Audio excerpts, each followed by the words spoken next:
Alright, so I had promised a customer that I would take some pictures of these three blades for him, so he could get a look at the hamon, so he could pick one. And I've been trying to get pictures taken and they just aren't catching it, so I can use this light overhead in a video and get the hamon for him. And you guys all get to share as well. This one first. These are all 270 millimeter Gyuto. They're a shorter profile down here, tall heel 50 millimeter, but they transfer really quickly. And so I consider these what I call a Gyuto-Hiki.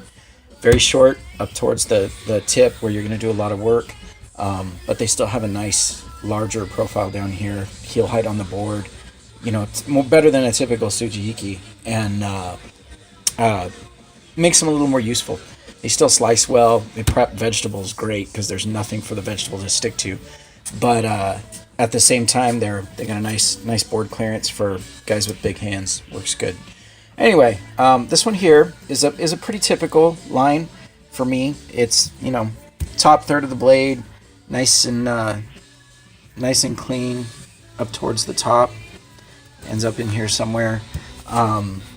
This is a lot like the pass around. If you need an example, if you can't quite see this, but that's this one. This one is I have no idea if I'm going to pronounce this right, but it's Hitatsura, which is kind of chaotic, spots everywhere, lots of activity all over the place. Nothing controlled, very random. It still has the line along the spine like this one down here does, but it's got all this stuff all over the place. Warren's knife is like this one, but Warren's knife was a lot more clouds. This has some spots and clouds. Different than Warren's, but still those cloudy areas in it. This one here is also Hitatsura. Again, don't get on me for pronouncing that wrong if I did. And you can see there.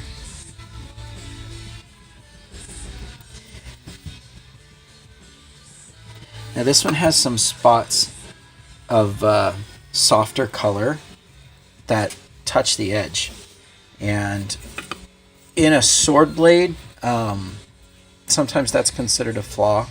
On my knives, if it were a full circle, you know, hard habuchi line, I might consider that a flaw. On these knives, it's more of just the activity in the steel.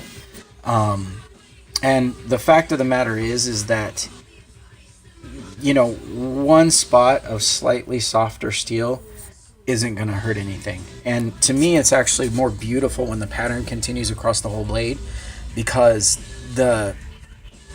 it's like it's been pulled out of the I mean, it's just it's beautiful.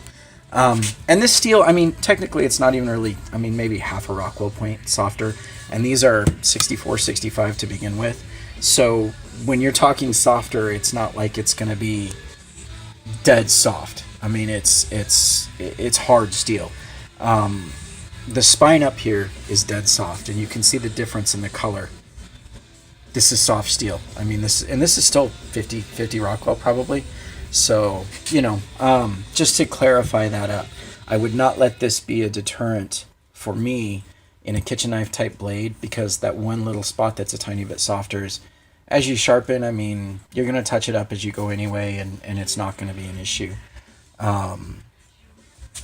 Yeah, as far as that goes. So, something to think about, and for the customer who was looking, get with me in PMs and let me know which one you're interested in, or what you would like to do, or how you would like to go about it, and we'll get your knife set up. Thanks.